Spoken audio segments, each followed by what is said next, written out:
Hola, buenos días, Radio Atrio. Somos Ana y Álvaro y estamos aquí con Borja González, autor de cómics, y vamos a hacerle una serie de 10 preguntas y va a empezar mi compañera Ana.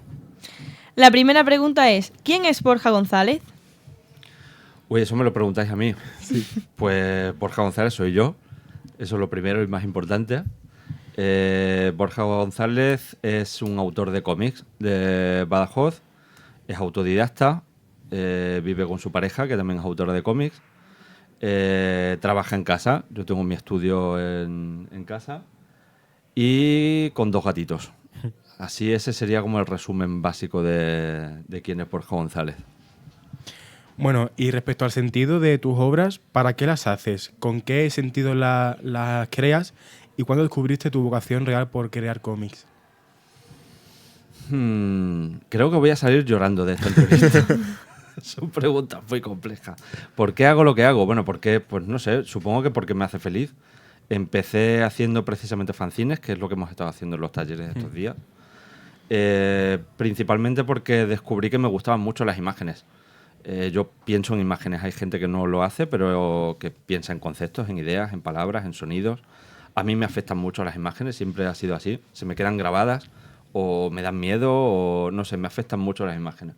Y desde muy pequeño siempre estaba dibujando.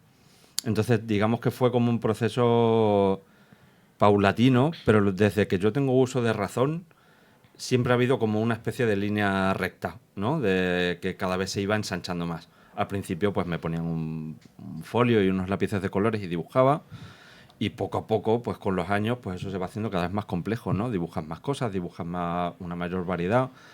De repente vas creciendo y tienes gustos.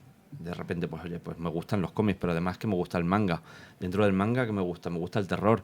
Anda, pues también me gustan los cómics europeos de terror. Y de repente tu padre te dice, hey, pues tengo cómics de terror, igual te gustan. Poco a poco vas ampliando tus gustos, las cosas que te gustan, y por lo tanto se va ampliando el abanico de cosas que te gusta hacer.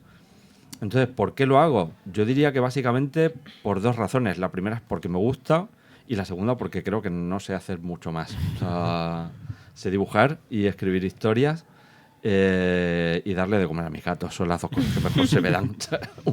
Una es más difícil que la otra. Y la última, luego me habías hecho otra pregunta que era ¿Cuándo la descubriste, tu vocación? Yo creo que básicamente ya lo he respondido. Siempre ha estado ahí. Lo que sí es cierto, y esto lo hablaba con José estos días, siempre he querido dibujar, pero no siempre he tenido claro que eso podía ser mi oficio, de que yo me podía dedicar a eso.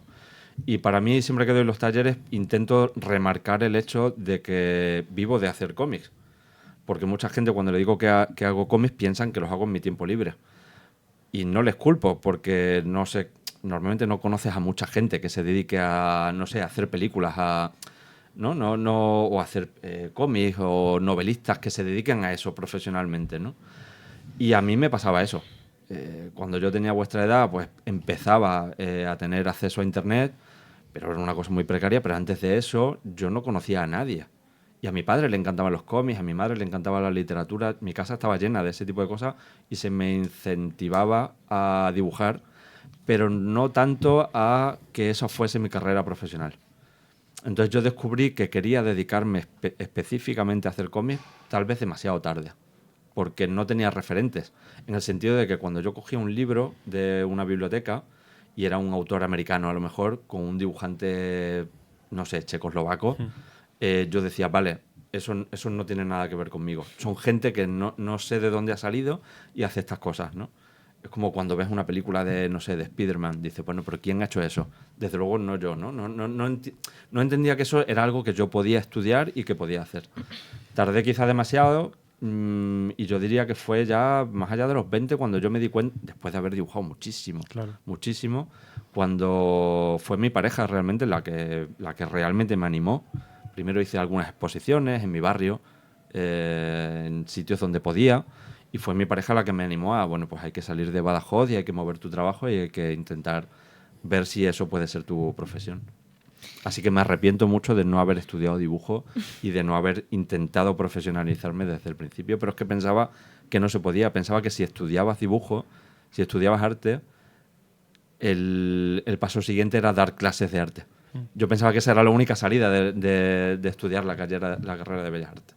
¿Y no te has especializado en nada de dibujo? No, me especialicé en dibujar siempre, eso sí. Por Siempre he experiencia. dibujado, sí, siempre, desde que soy pequeño. Entonces por eso digo que desde que tengo uso de razón, siempre he dibujado y siempre he querido dibujar, pero no siempre he pensado que eso podía ser lo que podía hacer. Vaya. Vale, en función a tu trayectoria, ¿cómo has llegado hasta aquí? Pues bueno, como he dicho, siempre he estado dibujando.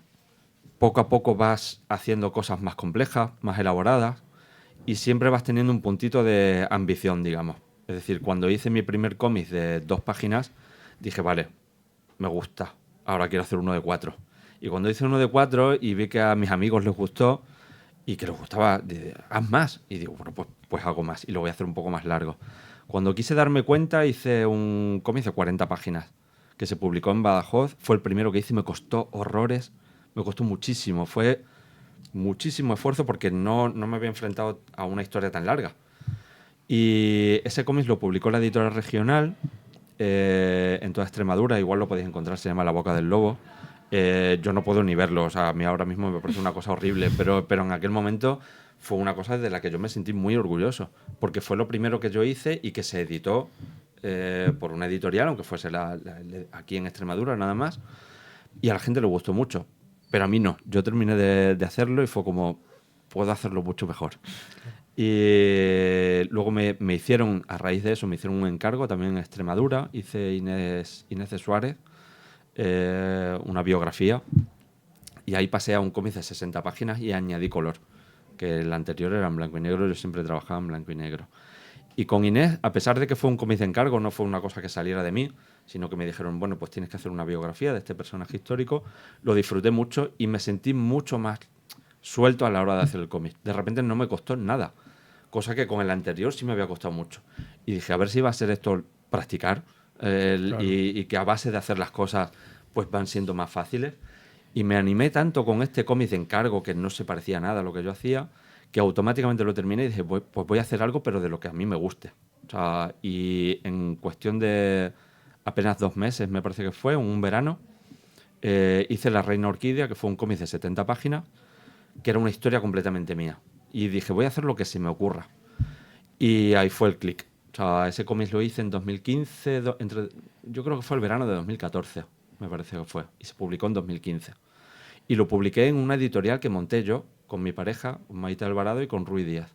Y montamos una editorial precisamente para poder hacer nuestros propios libros sin tener que pedirle permiso a nadie. Es como, bueno, vale, ok, yo no sé hacer esto, pero lo voy a hacer igualmente, ¿no? Y este libro, La Reina Orquídea, se publicó en esta editorial que se llamaba El Verano del Cohete, y lo moví fuera de Extremadura. Fue la primera vez que mi trabajo sale de Extremadura en librerías fuera de Extremadura y de repente tiene mucho éxito. Y yo lo disfruté horrores, me encantó hacerlo. Y a partir de ahí tuve la suerte de que fue nada más editarse La Reina Orquídea, un editor me escribió y me dijo, oye, pues si te apetece lo siguiente que hagas, me gustaría editarlo. Y entonces pues publiqué en Random House, que es la segunda editorial más grande de España, a base de ir haciendo poquitas cosas. Primero un cómic de 2 páginas, luego otro de 4, ir haciendo fanzines, luego me autoedité un libro. Y cuando quise darme cuenta, pues pude dejar mi trabajo anterior, que yo trabajaba en un hospital, no me gustaba nada. Lo dejé y me dediqué únicamente a hacer cómics. Muy bien. Y luego, respecto a tus obras, ¿cuál es la obra de la que más orgulloso te sientes? Y el porqué de ese orgullo sobre esa obra. Antes he dado una clave, y es que cuando normalmente terminas un libro, lo odias. O sea, esto lo he hablado con mucha gente y suele ser así. Cuando te pegas mucho tiempo trabajando en un mismo libro, lo terminas y no te gusta. Porque uno siempre es exigente, siempre piensas en las cosas que no hiciste, esto lo tendría que haber hecho de otra forma. A día de hoy llevo mejor eso. O sea, es como que sé qué pasa y no me deprime terminar un libro. Pero normalmente cuando yo termino un libro no vuelvo a abrirlo, o sea, no lo vuelvo a leer. Tiene que pasar varios años hasta que yo lo coja y un poco como el que mira algo así de refilón, lo abres así como si te fuese a dar un guantazo el libro, ¿no? Y lo abres y dices, bueno, tampoco estaba tan mal, tampoco estaba tan... Hay algunos que no puedo. Pero precisamente La Reina Orquídea, que para mí fue un libro clave, porque fue el libro con el que yo dije, vale, esto es lo que quiero hacer, exactamente esto. Fue un libro que yo dije, vale, lo puedo hacer, pero lo puedo hacer mucho mejor. Yo lo veo ahora y me parece pobre la narración, el dibujo y tal. Sin embargo, para mí es un cómic al que yo le tengo un aprecio muy grande porque fue el libro con el que yo dije, vale, esto es lo que quiero hacer, esto es lo que me gusta. Entonces le tengo mucho cariño, pero del que yo más orgulloso me siento es Grito Nocturno. Porque pasa una cosa, y es que cuando empiezas a trabajar con editoriales y te pagan por ello, de repente te empieza a entrar el miedo. Porque ya no estás haciendo las cosas sencillamente porque quieres y nadie te juzga, sino que de repente alguien pues te puede decir, oye, lo has hecho mal, ya no te contrato, ¿no? De repente es tu trabajo, te entra miedo. Y Grito Nocturno era un cómic muy arriesgado porque tenía un final completamente abierto, a la gente no sabe muy bien cómo encajar el final, y yo me empeñé y dije, no, el libro va a ser así. Y mi editor me permitió hacerlo. En esa época yo publicaba para Francia, sigo publicando para Francia, y mi editor me dijo, no, hazlo así, hazlo como a ti te guste. Hay gente a la que no le gustó el libro, hay gente a la que sí, a mí me gusta, pero estoy como muy orgulloso de haber hecho la historia que quise hacer. O sea, era arriesgada, pero no sé, quedó el libro que quería hacer, independientemente de si esté bien o mal. No soy yo la persona adecuada para decirlo, pero yo estoy muy orgulloso de Grito Nocturno. Hice exactamente lo que quería hacer.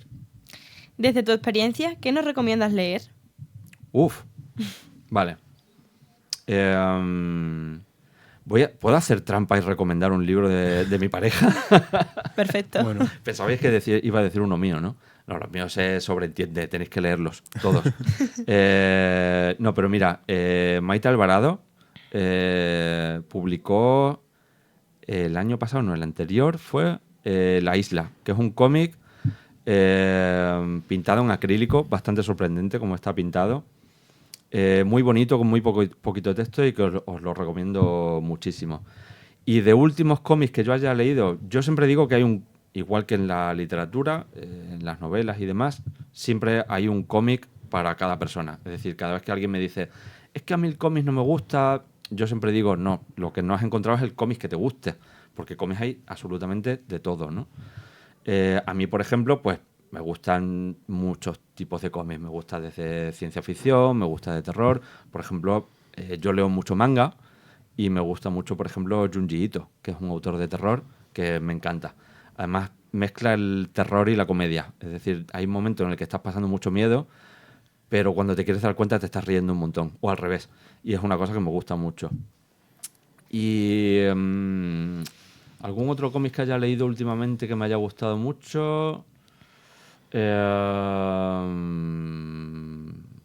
Ronson, por ejemplo, me ha gustado mucho. Es una historia además de un pueblo de Valencia y tal, de César Sebastián.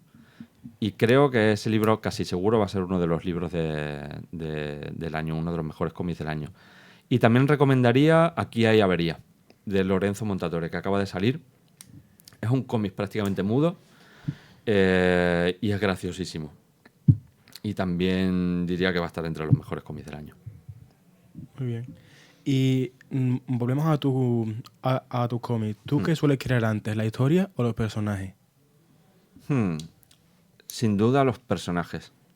Pero antes que los personajes, el ambiente. Yo no suelo escribir la historia completa del cómic. De hecho, empiezo a dibujar las páginas sin tener muy claro por dónde va a ir.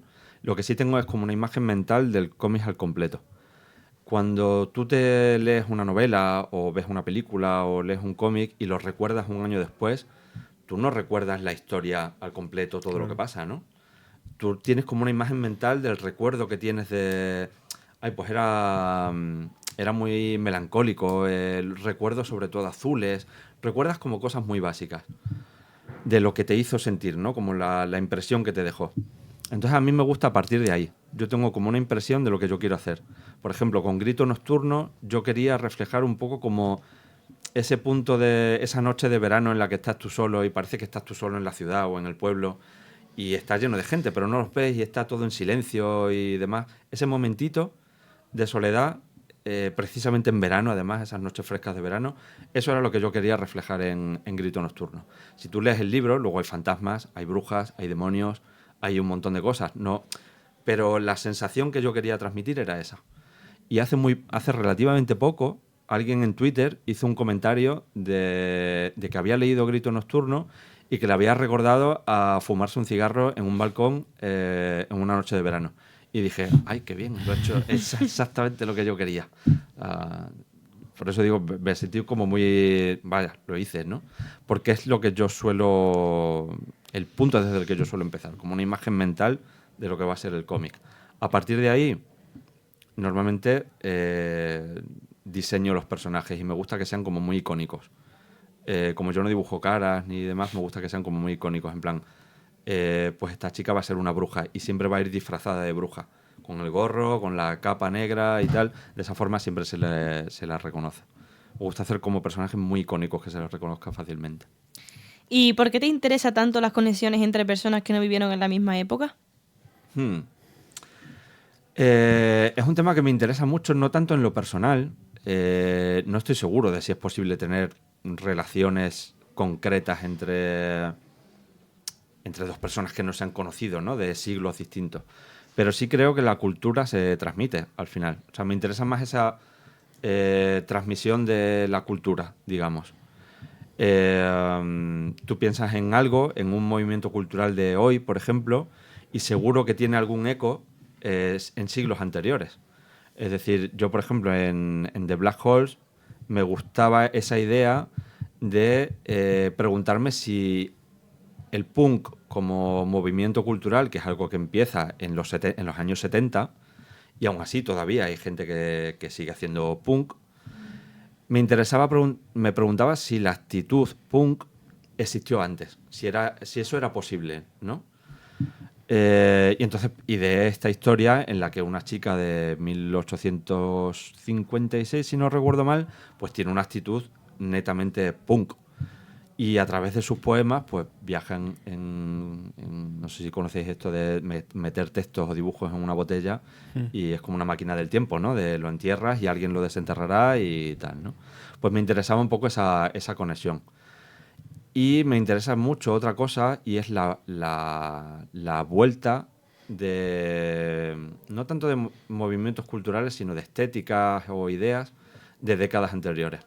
Por ejemplo, yo nací en el 82 y cada X tiempo está esa idea de los ochenteros, estética de los 80, ¿no? Sí. Que es como palmeras, todo el mundo se ríe. No sé, yo viví en los 80, era pequeño, yo no recuerdo exactamente que los 80 fueron así, es una cosa como que se distorsiona, ¿no? Pero las décadas como que vuelven. Y vuelven la moda, vuelven la música, y de repente todos los grupos de música vuelven a ser punk. Y dices, jo, el punk fue una música que tenía sentido en los 70, ¿no? ¿Por qué en 2023 se pone de moda otra vez el punk? Ese tipo de conexiones me interesan. No tengo una teoría al respecto, no soy filósofo, no hago estudios sociales, ¿no? O culturales. Yo sencillamente hago cómics. Pero son cosas que me llaman la atención y me gusta reflejarlas en las historias. Más como preguntas que como respuestas. Y me surge una duda. ¿Tú de qué no te fías o qué te hace dudar en lo largo de tu vida? ¿Qué te genera incertidumbre? El futuro, sin duda. Me genera de hecho me genera bastante ansiedad. Y es un tema además que intento reflejar también en mis cómics. Casi siempre en mis cómics los personajes miran al pasado para buscar respuestas. Es decir, si hubiera vivido antes, ¿no?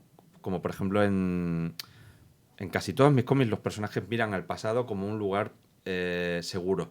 Como seguro que antes se vivía mejor, ¿no? Nunca miran al futuro. Como igual en el futuro podríamos vivir mejor y eso depende de mí.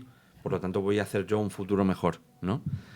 Me da la sensación, esto de nuevo, yo no me dedico a esto, no hago análisis sociocultural, pero tengo la sensación a mi alrededor y conmigo mismo que nos resulta a todos mucho más fácil sentir nostalgia, es decir, mirar al pasado y decir, ojalá volviéramos otra vez a los años 80, donde todo era como más fácil. No sé, seguro que le preguntas a alguien que vivió los 80 y te dice, no, los 80 no fueron fáciles y no fueron mejores, vivimos mejor ahora, ¿no? Pero siempre intentamos como buscar una solución o un lugar seguro en el pasado, nunca en el futuro. Y me interesa que mis personajes se muevan con esas ideas. Es decir, Laura, por ejemplo, la protagonista del presente en The Black Holes, mira al pasado, a esos poemas que está copiando para sus letras de música y tal, pero no piensa en un futuro. Y es necesario pensar en un futuro y tener esperanza en un futuro porque lo vamos a hacer nosotros. Entonces, bueno, esas ideas siempre están un poco en mi cabeza y reconozco que yo soy el primero que soy incapaz de pensar en un futuro y cómo hacer que sea mejor. Y por eso quizás me genera ansiedad. ¿Cuál es tu verdad más segura y qué certeza es intocable para ti? Vaya, nos ponemos complicados, ¿eh? Vale, yo hay una cosa que suelo decir y que me interesa mucho intentar trasladar a mis cómics y que me interesa mucho en todo lo que leo, veo o escucho. Y es intentar buscar la verdad. ¿Qué pasa? Que cuando tú dices esto, suena como algo más periodístico, ¿no? Como no hay que buscar una verdad. Ya digo que yo no sé mucho de casi nada. Pero mi verdad yo la asocio quizás más a la honestidad. Es decir, cuando yo hago un cómic intento ser honesto conmigo mismo y con lo que me rodea. Eso no quiere decir que yo tenga razón en lo que digo, pero sí que quiero ser honesto en lo que intento dibujar. Y en ese sentido sí que es verdad que trato de ser soy bastante tozudo y no me gusta bajarme de ahí, de cuando hago cómics, cuando escribo y cuando dibujo. No sé si llamaría eso certeza o tozudez, porque diría que seguro no estoy de casi nada, o sea, la verdad. No creo que sea una característica de Borja González el de estar seguro de las cosas y la seguridad. No. Bueno, y ahora nosotros que somos jóvenes, te preguntamos por ¿qué nos aconsejas tú para conseguir nuestras metas en un futuro? Si vosotros sois jóvenes significa que yo soy viejo, ¿no? O sea, no, tú eres menos joven. Ya sabía yo que me iba a ir llorando de esta entrevista. Menos joven, no viejo. Muchas gracias. ¿Qué os aconsejo? Vale.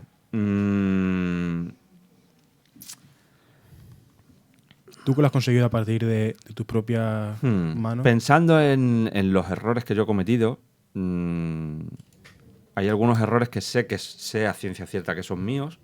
Es decir, los achaco a mí, yo me confundí. Y hay otros errores que sencillamente se cometieron por el entorno, cosas que tú no puedes controlar. Ya digo que a mí, yo crecí, incluso a vuestra edad, yo era muy mal estudiante porque no encontraba motivación alguna, porque yo tenía claro que lo que yo quería hacer era dibujar. Y a pesar de que mis padres me motivaban a dibujar, yo creo que ellos mismos tampoco tenían las herramientas para saber cómo hacer de eso una profesión. Entonces a ellos les daba miedo. Entonces, ¿qué pasa? Que ellos no querían que yo hiciera eso. Era como, no, tú haz una carrera y dedícate a eso. Y dibuja en tu tiempo libre. ¿Qué pasa? Que yo desde muy pequeño tenía tan claro lo que quería hacer, tan claro, que me encontraba luego con el tema de que no sabía cómo hacerlo. Hasta el punto de que yo crecí pensando que literalmente no se podía hacer. Es decir, los cómics es una cosa que hace otra gente. Entonces, mi recomendación es que no dejéis... ¿Cómo diría esto?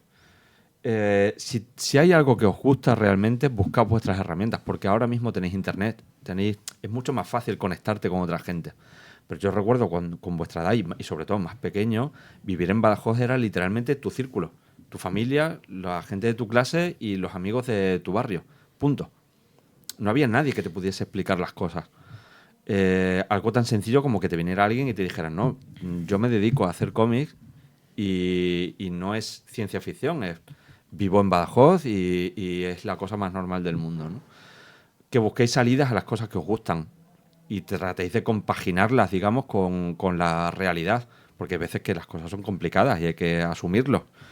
Pero bueno, hay que luchar un poquito por lo que a uno le gusta. Yo perdí mucho tiempo y me arrepiento mucho de eso. Perdí mucho tiempo por un cúmulo de circunstancias, porque realmente pensaba que no se podía y porque eso me volvió apático y me volvió como, bueno, pues si no se puede, pues no hago nada. como no puedo hacer lo que quiero, no hago nada. Y a día de hoy me arrepiento. Tenía que haber sido más activo para intentar romper los muros que tenía a mi alrededor y buscar una salida. Y no lo fui y me arrepiento. Es de largo de lo que más me arrepiento. Sobre todo porque yo aprendí a dibujar a base de dibujar mucho. Claro. Pero os aseguro que no es el camino más rápido para aprender a dibujar. O sea, a día de hoy, con 41 años y varios libros publicados, yo hay cosas que no sé dibujar y que tengo que mirar en enciclopedias, en libros de, vale, ¿y cómo hago esta perspectiva y tal? Porque no tengo una base. Y ojalá la hubiera tenido. O sea, Y por último, una frase que te represente. ¿que me represente a mí o a mi trabajo? A todo.